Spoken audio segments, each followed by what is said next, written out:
Lors de la campagne présidentielle de 2012, François Hollande avait annoncé qu'il ferait de la jeunesse une de ses priorités. Son plan de refondation de l'école républicaine est en route.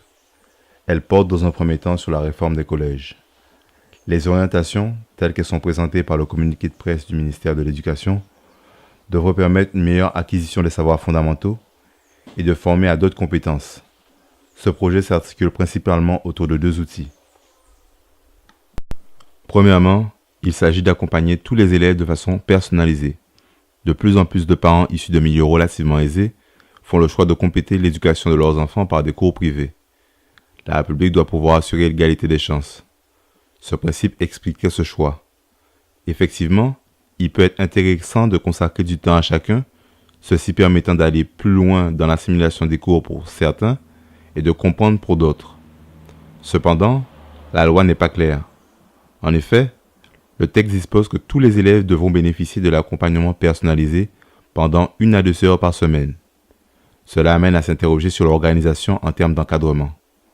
Pour une classe de 25 élèves, y aura-t-il 25 profs pour assurer l'accompagnement d'1 à 2 heures?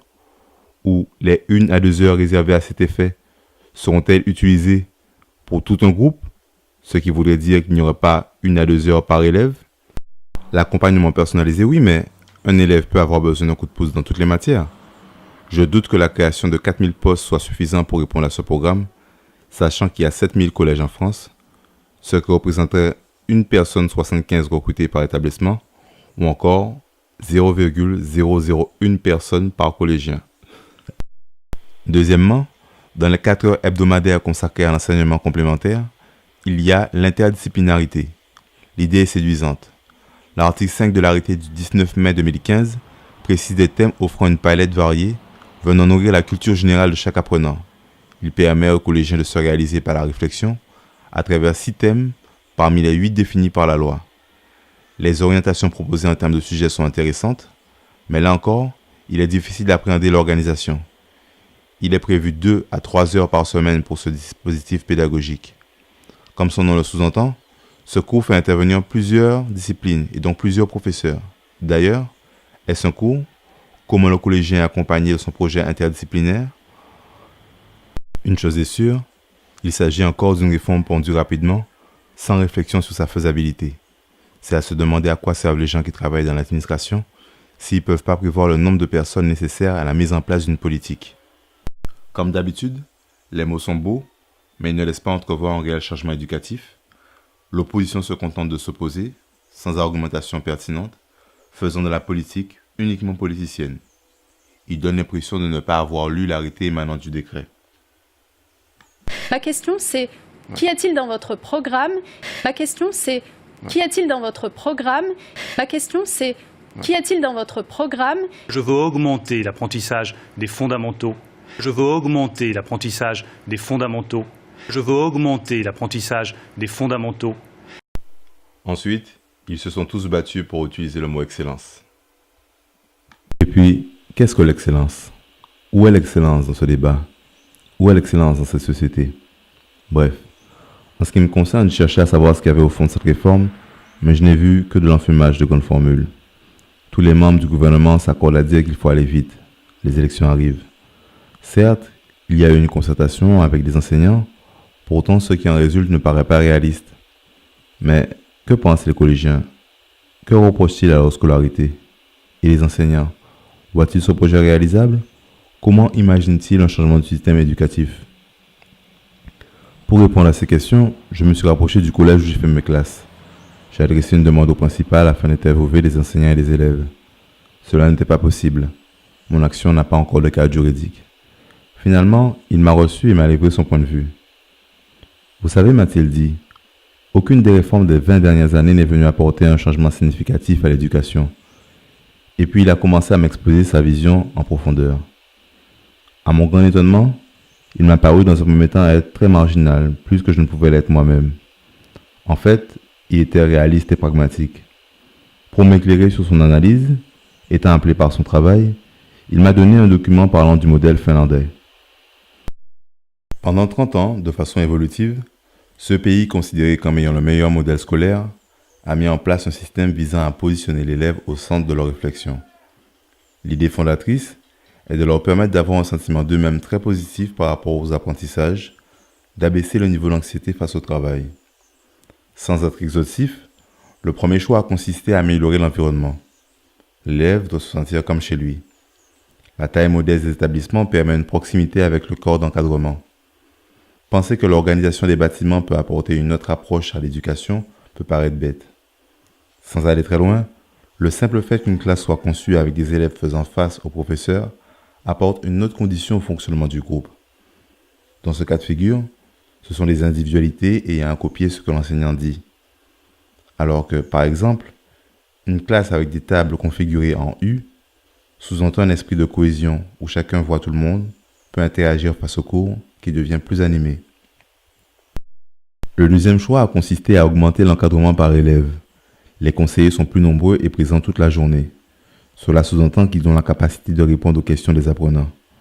Ainsi, ils ont réduit le personnel allié à l'inspection des enseignants au bénéfice de l'accompagnement personnalisé, étant porté par l'amour des élèves et non par celle de leur discipline, comme un sondage l'a révélé. Le personnel éducatif est plus attentif à l'élève et à sa singularité. Le troisième point, et le plus important, porte sur l'implication de l'élève dans son apprentissage. C'est une méthode dite active où les cours magistraux ont une faible part dans l'éducation. Ainsi, par différents supports, ils permettent aux élèves d'accéder au savoir avec enthousiasme car concernés. Le professeur devient un guide. Aussi, les évaluations doivent être une motivation.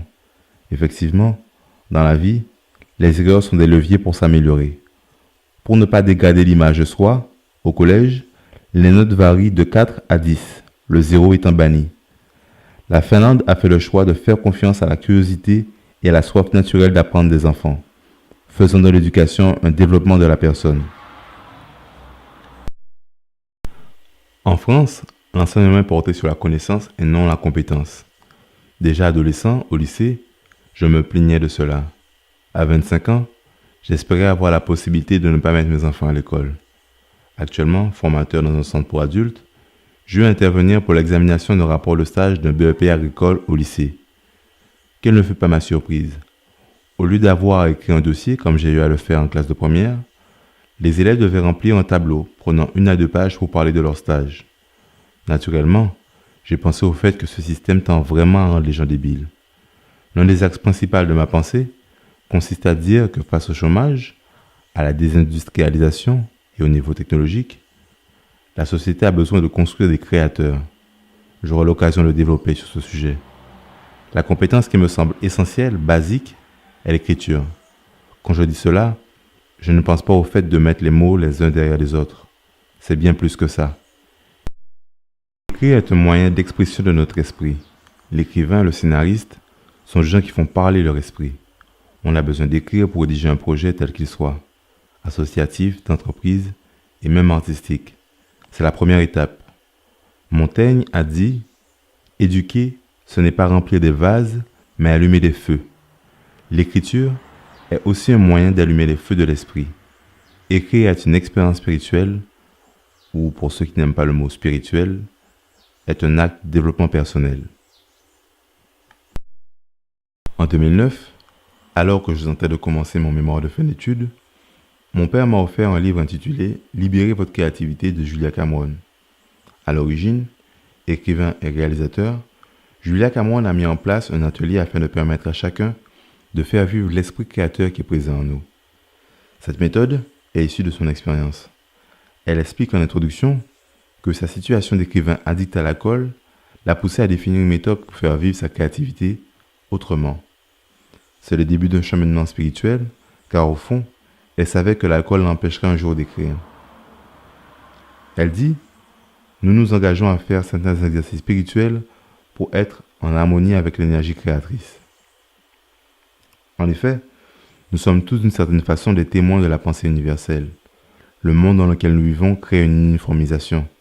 Cette uniformisation est un frein au développement de chacun et de façon un peu raccourcie, un facteur du chômage. Étant tous des créateurs, nous pouvons être un canal de la création suprême en développant cette méthode. Il y a principalement 2 exercices dans ce livre. Le premier consiste à réaliser quotidiennement les pages du matin. L'objectif de ces 3 pages d'écriture est de passer au-dessus du censeur en nous qui, par toutes sortes d'approches, tentera de nous convaincre que nous sommes mauvais. Le but n'est pas la performance littéraire. Le but est de laisser parler l'esprit. Écrire comme cela vient. Après plusieurs semaines, cela procure un sentiment de paix intérieure et de tranquillité extérieure. Le deuxième exercice est un rendez-vous avec l'artiste qui est en nous. Simplement, il s'agit de faire une sortie venant nourrir notre créativité, comme par exemple aller assister à une exposition ou se rendre au cinéma. Au-delà des écrivains, des avocats qu'elle a pu recevoir dans cet atelier, Julia Cameron dit que même des peintres et des danseurs ont ressenti un milieu notable dans l'exercice de leur art. Imaginez que Zinedine Zidane n'avait pas pu être footballeur, mais qu'il avait su écrire librement. Je pense que ça aurait donné une série comme Olivier Tom. Pour revenir à la réforme des collèges 2016, il serait assez pragmatique de mettre en place des plages horaires permettant aux élèves du collège, voire même du lycée, de libérer leur créativité. Par exemple, sans pour autant changer l'emploi du temps des cours magistraux qui est de 22 heures par semaine, on pourrait introduire des moments pour réaliser les pages du matin, 1 heure par jour, à savoir que celles-ci n'ont pas vocation à être lues. Dans un deuxième temps, il s'agirait de diffuser 1 ou plusieurs films hebdomadaires portant sur un cours d'histoire géo, d'éducation civique et même de mathématiques ou des sciences. Les professeurs feront des cours magistraux réduits et viendraient nourrir le regard de l'élève avec des films. Cela sous-entend une réflexion sur les programmes. Ensuite, cette projection sera source pour une rédaction, une discussion interne visant à échanger les points de vue. Cela permettant ainsi d'aborder le cours de façon différente tout en éveillant l'esprit de l'élève, en lui permettant d'assimiler des principes. Le 7e art regorge de films sur tout type de sujet. Ceci dit, la lecture peut être aussi un support. Au fur et à mesure, on veut écrire bien, utiliser les figures de style qu'offre la langue. On veut éviter les fautes d'orthographe. Le collège est un âge d'éveil guidé par la construction de soi. Les principes et autres mécanismes de la nature humaine comptent bien plus que des connaissances. Muscler à l'écriture, avec une dynamique de développement personnel, pourrait être très intéressant. Chaque être, chaque esprit. Il est certain que nous ne sommes pas tous des Balzac ou des Molières, mais devons-nous être connectés à la divinité qui est en nous. La vie, dans nos joies comme dans nos souffrances, est une œuvre d'art.